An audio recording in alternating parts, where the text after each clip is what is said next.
Energy Secretary Chris Wright says the United States will stop Iran from acquiring nuclear weapons one way or another. The ominous warning comes a day after U.S. and Iranian officials held indirect talks in Geneva about Tehran's nuclear program. Vice President J.D. Vance says the administration is seeking a diplomatic solution, but warned all options are on the table.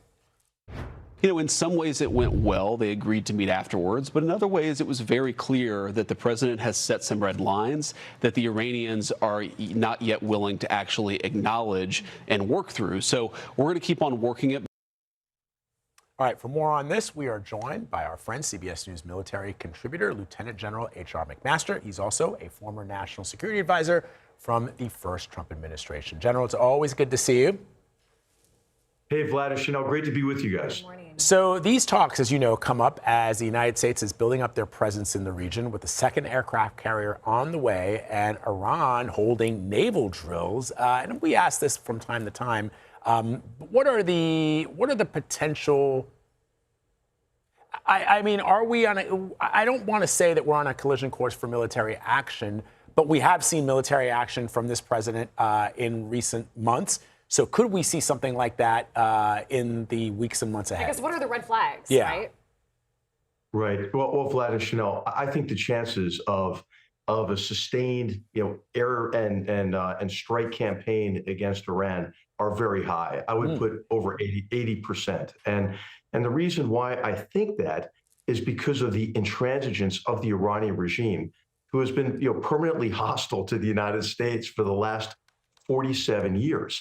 So the context is really that 47-year-long proxy war against, the great Satan, the United States, Israel, and their Arab neighbors, the ideology, of the regime, and what you hear the supreme leader saying yesterday in his speech. So you have these shop windows of the regime, of the negotiators, Arachi, and then the statements of the so-called moderate president who approved the mass murder of 30,000 Iranians over a 48-hour period just a month ago.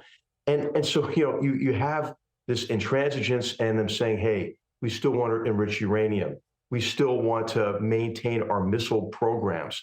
They're not putting on the table the support for the terrorist and proxy forces, that were activated against Israel when they lit the ring of fire around Israel on October 7th, 2023. These harassing kind of exercises of the RGC, so that they can't help themselves because of the nature of the regime.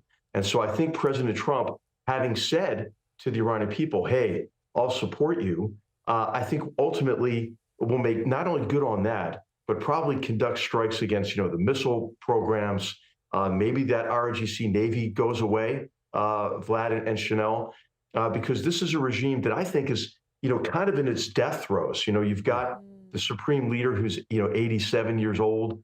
They have mass murdered their own people. They're coming up on the 40 days of mourning. They're already trying to suppress the mourning. I mean, these are people who killed people's sons and daughters.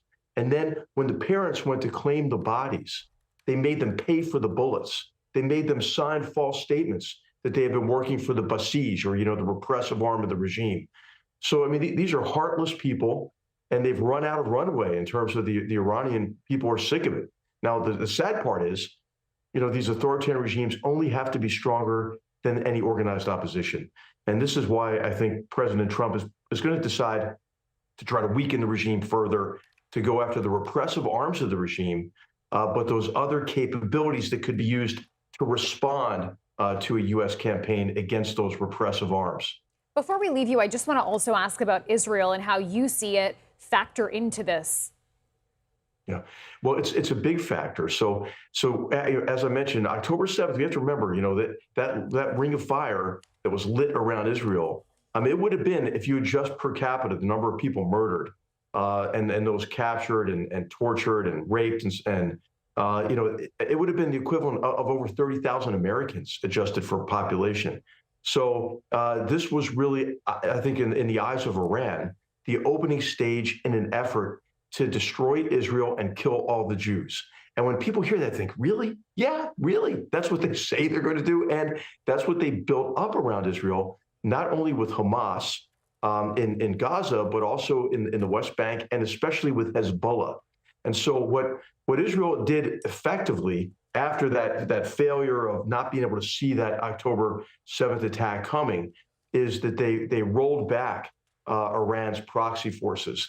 And then Iran made a big mistake, another big mistake of attacking Israel directly. So that led ultimately that 12-day campaign during which Israel took out a lot of their missile capabilities, their nuclear capabilities, killed 24 generals in the Islamic Republic, the Islamic Revolutionary Guards Corps, and then the U.S. came in and went after those deep buried sites.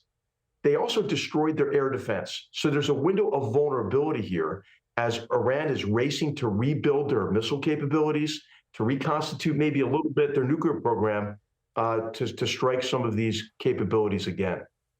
All right, General H.R. McMaster, we'll have to leave it there for now. Thank you so much. Hey, great to be with you.